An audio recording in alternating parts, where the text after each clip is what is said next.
हल्द्वानी में SP traffic Harbans Singh ने e rickshaw चालकों के लिए सख्त निर्देश जारी किए हैं।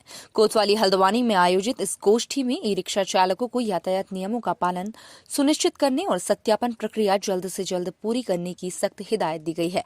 इस फैसले के बाद ई रिक्शा चालकों पर कड़ी कार्रवाई का सिलसिला शुरू हो सकता है। आज बुधवार को हल्द्वानी कोतवाली में एसपी ट्रैफिक हरबंस सिंह की अध्यक्षता में ई रिक्शा चालकों के साथ एक बैठक आयोजित की गई। इस दौरान ई रिक्शा चालकों को कई सख्त दिशा निर्देश दिए गए, जिसके तहत बरेली रोड मंगल पड़ाव से रोडवेज तक व रामपुर रोड सरगम सिनेमा से रोडवेज तक, जबकि नैनीताल रोड अल्मोड़ा अर्बन तिराहे से रोडवेज तक ई रिक्शा का संचालन पूर्ण रूप से प्रतिबंधित रहेगा। इसके अलावा उन्होंने बताया कि ई रिक्शा चालकों के लिए जरूरी नियम बनाए गए हैं, जिसके तहत सभी रिक्शा चालकों को निर्धारित वर्दी पहननी होगी, साथ ही पहचान पत्र साथ रखना होगा। इसके अलावा बिना सत्यापन के वाहन पाए जाने पर सख्त कार्रवाई होगी। गोष्ठी में ये भी बताया गया कि अब तक केवल 543 ई रिक्शा चालकों ने सत्यापन प्रक्रिया पूरी की है। बाकी चालकों को जल्द से जल्द सत्यापन कराने की चेतावनी दी गई है। एसपी ट्रैफिक ने स्पष्ट कहा कि जिन ई रिक्शा चालकों ने नियमों का उल्लंघन किया, उनके खिलाफ कठोर कार्रवाई की जाएगी।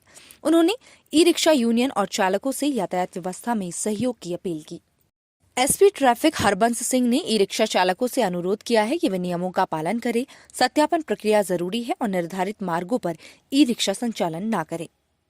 हल्द्वानी शहर में ये कार्रवाई यातायात व्यवस्था को बेहतर बनाने की दिशा में एक बड़ा कदम है, लेकिन ई रिक्शा चालकों की क्या प्रतिक्रिया है और क्या ये नियम सही दिशा में है?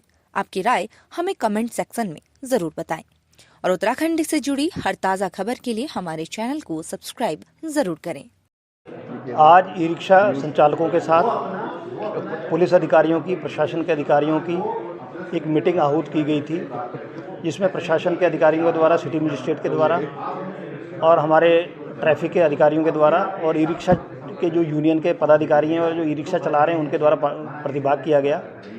इसमें ये उनको निर्देशित किया गया कि वो नेशनल हाईवे हमारा Nainital road, Rampur road, Bareilly road और कालाडूंगी रोड पर वो प्रतिबंधित किया गया है उनको, वहाँ पर ई रिक्शा नहीं चल सकते हैं। इसके अलावा इनको 7 दिन का टाइम दिया गया है, 1 सप्ताह का, जिसमें ये टीआई साहब के पास अपना एड्रेस, जिनका वेरिफिकेशन हो चुका है 500 ई रिक्शा वालों का, वो अपने वेरिफिकेशन के साथ अपना एड्रेस नोट कराएंगे और उस एड्रेस के अनुसार जो रूट पास में पड़ेगा उस ई रिक्शा चालक को वहाँ का रूट दिया जाएगा।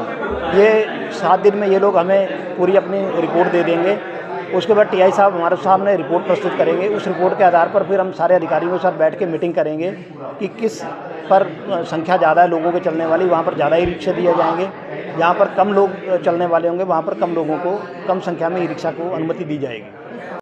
आगे भी इसी तरह की अपडेट्स पाने के लिए हमारे चैनल हल्द्वानी एक्सप्रेस न्यूज को सब्सक्राइब करना ना भूलें।